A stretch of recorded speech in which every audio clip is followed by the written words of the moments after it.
Yang pertama memang untuk menuntut ilmu, mencari ilmu, meminta keridhaan daripada guru-guru kita. Yang kedua juga ingin taqarrub ilallah, mendekatkan diri kepada Allah Subhanahu wa taala dengan bergaul bersama orang-orang yang soleh. Khususnya untuk di Tangerang Raya, kesannya mendalam banget karena orang Teluk Naga, Kosambi datang ke Limo hanya untuk ketemu Yai Imron, walaupun tanpa Yai Imron, datang ke sini nggak dibayar, nggak disetting, nggak ada amplop, gratisan, datang PP, tol berapa, bensin berapa, belum mogoknya, belum dorong mobilnya, itu banyak sekali dan pengorbanan teman-teman itu banyak, luar biasa emang. Kemudian ini sebentar lagi yang mau datang teman-teman dari Serang, itu bela-bela memang dari Serang datang ke sini sampai sewa mobil, itu berarti giroh mereka di KBRA itu cukup tinggi. Dan kalau dari saya pribadi melihat sebaran teman-teman KBRA itu banyak dari teman-teman bukan pesantren saja, tapi dari teman-teman pabrik, teman-teman buruh, teman-teman pasien, yang pasien kemudian mau memperbaiki dirinya menjadi memperbaiki dirinya baik dari fikih maupun enggak, kemudian menjadi peruqyah, itu enggak gampang. Memang banyak stereotipe di sana, masa peruqyah masih kemasukan. Ya, memang mungkin, tapi kalau nunggu baik, ya kapan akan jadi baik. Yai jadi seperti ini kan mulai dari nol dulu dengan belajar banyak-banyak. Di salah satu live-nya Yai bilang, belajar dari pengalaman dan pengamalan. Nah, di keluarga saya itu banyak masalah yang aneh-aneh lah gitu ya. Mungkin masalah gaib gitu ya. Mungkin bisa dibilang berkaitan dengan hal-hal gaib gitu ya. Dari mulai dulu ibu saya, terus terakhir ini bapak saya gitu. Nah, ketika itu di bulan Maret abah udah nggak ada gitu. Nah, di situ jadi perenungan yang sangat dalam buat saya gitu. Akhirnya di suatu malam setelah sholat, saya tidak tahu ya itu omongan atau cuman kertek di hati gitu.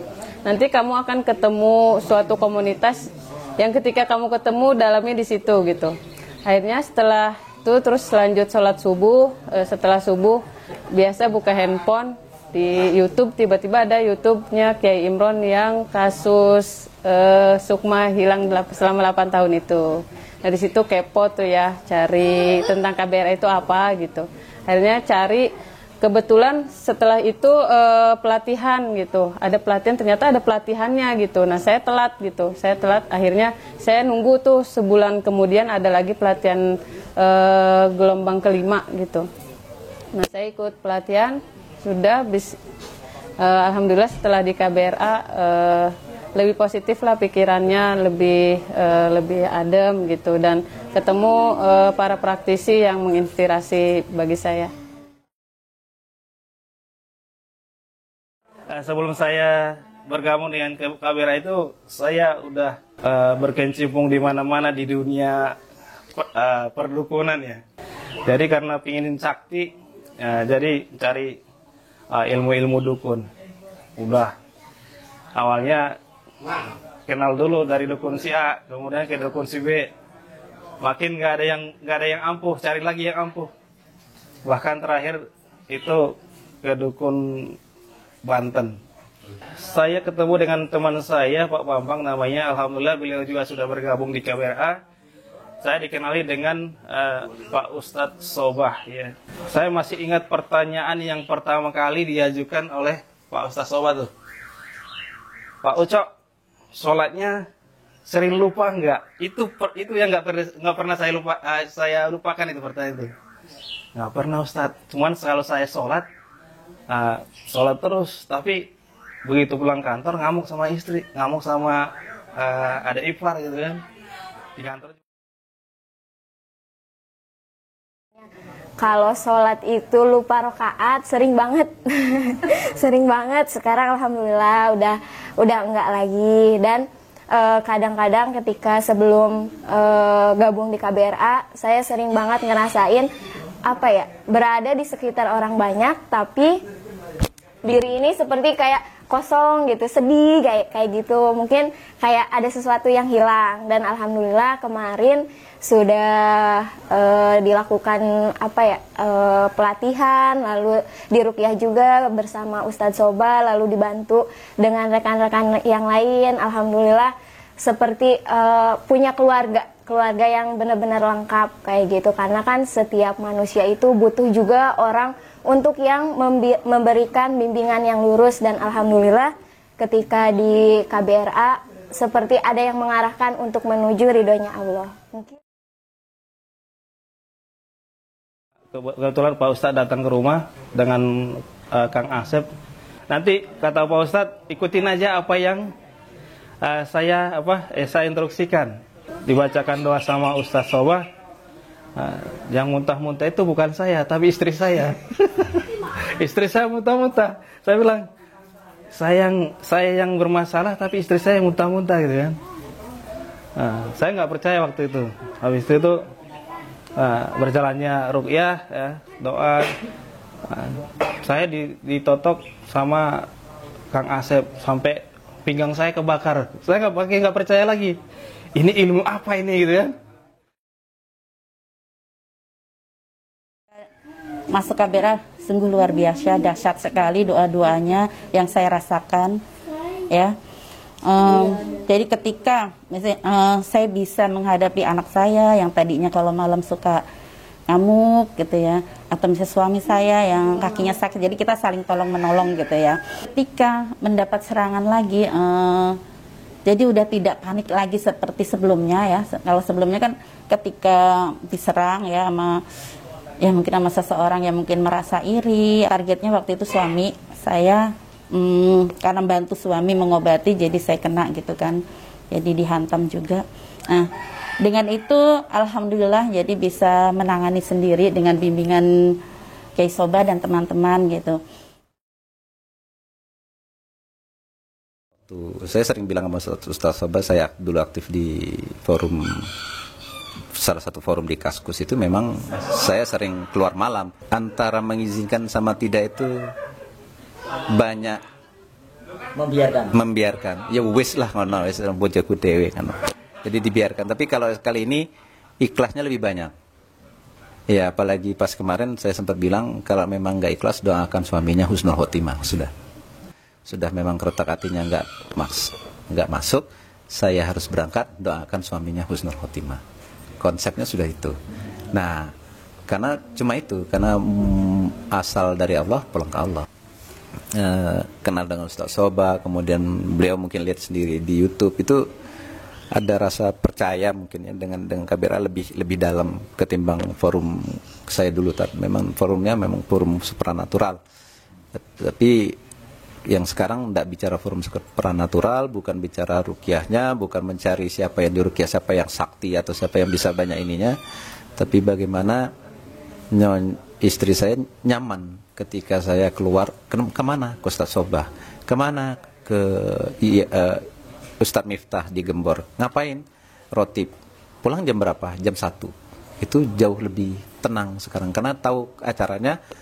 Kalau dulu-dulu emang saya kurang enggak, sebelum KBRA kurang sreg gitu ya di hati ya.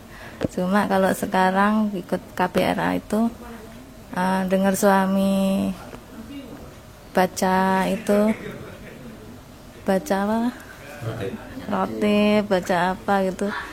Saya juga jadi senang. Hatinya jadi terasa tambah tenang kayak gitu. Mas Dian juga lebih tenang gitu. Lebih enggak gampang emosi gitu, lebih tenang hatinya. Gitu aja. Nah tiba-tiba badan menjadi panas lagi gitu, ini ada apa gitu. Ternyata memang itu mungkin bisa dikatakan cuman asumsi gitu. Jadi kalau hubungannya dengan jin itu dia berhubungan juga dengan asumsi kita. Ketika kita berasumsi bahwa jin itu kuat, maka mereka akan menjadi kuat gitu. Tapi ketika kita berasumsi ya kita sama-sama makhluk gitu, dan manusia adalah makhluk yang lebih kuat. Jadi sebaik-baiknya jin itu adalah seburuk-buruknya manusia gitu. Jadi anggapan itu yang harus tertanam dalam diri. Nah, setelah dirubah asumsinya, maka badan saya menjadi adem lagi. Terus juga yang paling menurut saya ya, yang paling penting adalah hati kita harus terus diisi dengan kalimat Allah gitu, jangan sampai lepas, sehingga yang terisi di hati kita itu bukan hal-hal negatif, tapi hal-hal yang lebih positif dan menjadi cahaya yang menerangi bagi diri kita, keluarga, dan yang lainnya gitu. Kan Dani lagi dengan Kang Tab ceritanya bahwa secara visual beliau melihat ketika orang KBRA itu memang pasukannya katanya nih perlu diklarifikasi lagi, entah benar apa enggak. Pasukannya itu kalau memang kita ikhlas sama Allah sejauh mata memandang, dan senjatanya itu jauh lebih advance ketimbang jin-jin yang biasa-biasa. Memang pasukan itu menurut pengakuan salah satu orang di Ruqyah saat itu hanya cerita ya, anggap aja ini cerpen ya, Harry Potter, The Lord of the Ring, Wiro Sableng lah gitu. Nah itu senjatanya advance. Jadi kalau orang teman-teman peruqyah itu harus yakin ketika membuat Innallaha sayftiluh itu memang benar-benar kesabet. Emang itu benar-benar lukanya sangat dalam, apalagi dia yang markinya sudah mancing sudah mancing, benar-benar mancing. Itu ketika Innallaha sayftiluh disabet gitu, itu rasanya seminggu gak hilang ya Dan ya, seminggu gak hilang.